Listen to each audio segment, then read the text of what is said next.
Assalamualaikum warahmatullahi wabarakatuh. Perkenalkan, nama saya Marzuki Syafitra Rahab. Saya adalah mahasiswa dari STAN Sultan Abdurrahman Kepulauan Riau, dan saya mengambil jurusan Hukum Ekonomi Syariah.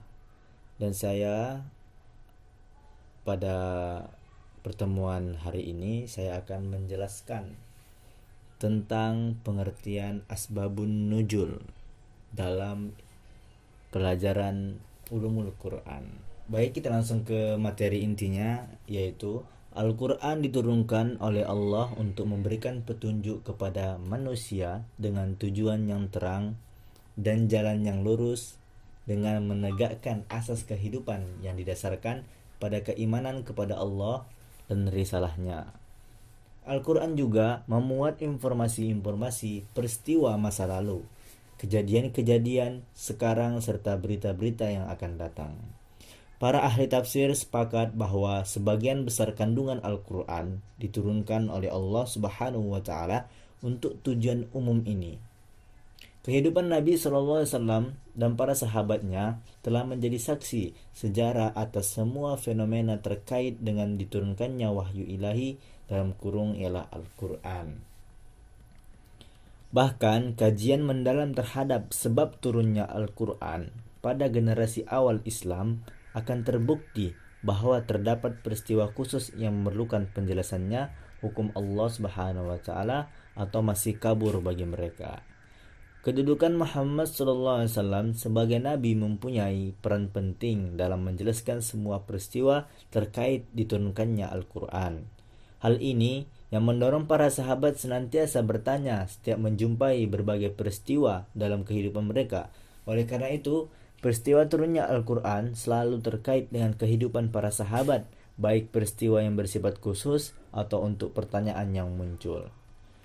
Pengetahuan mengenai asbabun nuzul besar sekali manfaatnya bagi setiap orang yang hendak menafsirkan Al-Quran.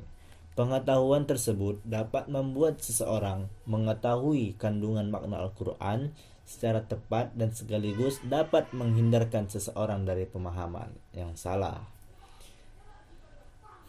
Baik, pengertian asbabun nuzul. Semua yang disebabkan olehnya diturunkan suatu ayat atau beberapa ayat yang mengandung sebabnya, memberi jawaban terhadap suatu sebab atau menerangkan hukumnya pada saat terjadi peristiwa itu. Barangkali dari pengertian di atas, sebab turunnya ayat-ayat Al-Quran dapat diklarifikasikan menjadi dua macam, yaitu yang pertama didahului oleh sebab. Hal ini bisa terjadi bila terjadi suatu peristiwa, maka turunlah ayat Al-Quran mengenai peristiwa itu. Sebab turunnya ayat-ayat itu ada kalanya berupa peristiwa yang terjadi di masyarakat Islam, atau ada kalanya berupa pertanyaan dari kalangan Islam atau dari kalangan lain yang diarahkan kepada Nabi. Seperti yang diriwayatkan Ibnu Abbas berkaitan dengan sebab turunnya ayat 214 dalam surah As-Su'arah yang berbunyi, A'udzu billahi minasy syaithanir rajim. Bismillahirrahmanirrahim. Wa anzir 'ashiratakal aqrabin. Shadaqallahul azim. Dan peringatkanlah kerabat-kerabatmu yang terdekat. Langkah Nabi SAW ketika turun ayat tersebut adalah mengumpulkan kerabat dekatnya dengan memberikan peringatan. Nabi pergi dan naik ke Bukit Safa seraya berseru, "Wahai kaumku!" Maka mereka berkumpul di dekat Nabi SAW. Beliau berkata, "Bagaimana pendapatmu bila aku beritahukan kepadamu bahwa di balik gunung ini ada sepasukan kuda yang hendak menyerangmu? Percayakah kamu apa yang saya katakan?" Mereka menjawab, "Kami belum pernah melihat Anda berdusta." Nabi melanjutkan, "Aku memperingatkan kamu tentang sikas yang pedih." Ketika itu Abu Lahab berkata, "Celakalah engkau, apakah engkau mengumpulkan kami hanya untuk urusan ini?" Lalu ia berdiri, lalu turunlah surah Al-Lahab. yang berbunyi A'udzu billahi minasyaitonir rajim. Bismillahirrahmanirrahim. Tabbat yada abi lahabin wa tab. Yang artinya celakalah kedua tangan Abu Lahab. Bila Rasulullah SAW ditanya tentang suatu hal, maka turunlah ayat Al-Quran menerangkan hukumnya. Peristiwa dihar adalah bila seorang laki-laki menyerupakan istrinya dengan ibunya sehingga istrinya itu haram atasnya. Seperti kata suami kepada istrinya, engkau tampak olehku seperti punggung ibuku. Ucapannya demikian yang tidak diteruskan kepada talak, maka ia wajib membayar kifarat dan haram bercampur dengan istrinya sebelum membayar kafarat itu. Yang menimpa sahabat Khawlah binti Sa'labah merupakan fakta yang mendukung pernyataan di atas. Musibah zihar yang dikenakan oleh suaminya, Aus bin Samit, mendapat perhatian serius dari Allah Subhanahu wa taala sehingga malaikat Jibril turunnya membawa ayat dalam surah Al-Mujadalah terkait dengan peristiwa tersebut. Ketika Aus bin Samit menjatuhkan zihar kepada istrinya Khawlah bin Sa'labah, lalu istrinya datang kepada Nabi SAW mengadukan hal itu.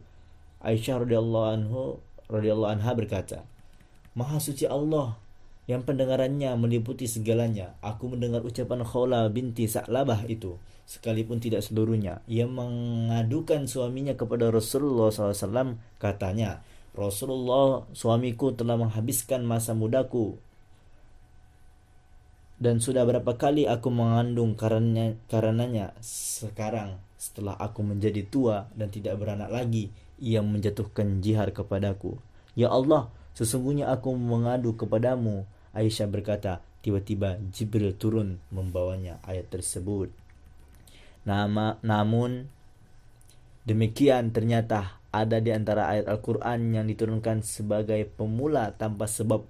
Aisyah Abdurrahman, pakar tafsir kontemporer yang terkenal dengan julukan Bintu Sya'ti, mengusulkan penolakan untuk menganggap setiap peristiwa dalam asbabun nuzul tersebut sebagai sebab atau bahkan tujuan turunnya wahyu, tapi sekedar merupakan wahyu kondisi-kondisi eksternal dari pewahyuan itu, sehingga penekanannya diletakkan pada universalitas makna dan bukan pada kekhususan kondisi tersebut. Seperti yang berkaitan dengan akidah, kewajiban iman, kewajiban Islam dalam kehidupan pribadi dan sosial. Asy-Syuuti berpendapat bahwa ayat-ayat Al-Quran tidak diturunkan di saat-saat terjadi sebab. Ia berpendapat demikian karena hendaknya mengkritik atau membatalkan penafsiran surah Al-Fil bahwa sebab turunnya surah tersebut adalah kisah datangnya orang-orang Habasyah yang hendak menghancurkan Ka'bah di bawah komando Raja Abraha. Jurji Jaidan memberikan analisis terkait dengan maksud dan tujuan Raja Abraha untuk menguasai Mekah karena lokasi kotanya berada di sepanjang rute perdagangan yang membentang dari Arabia Selatan dan Utara.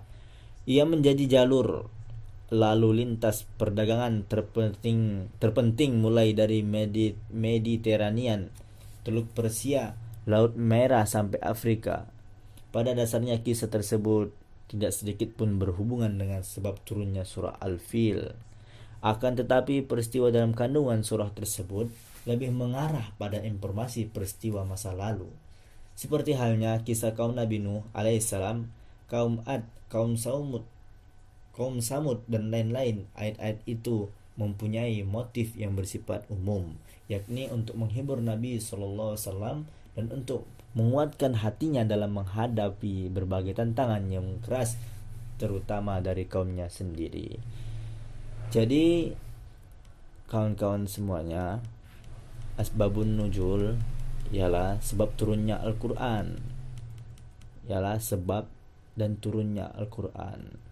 Jadi semua yang disebabkan oleh diturunkannya suatu ayat atau beberapa ayat yang mengandung sebabnya, memberi jawaban terhadap suatu sebab atau menerangkan hukumnya pada saat terjadi peristiwa itu. Dari sekian penjelasan saya, apabila ada kekurangan atau kekhilafan kata saat saya menyampaikan, mohon maaf sebesar-besarnya. Wabillahi taufiq wal hidayah. Wassalamualaikum warahmatullahi wabarakatuh.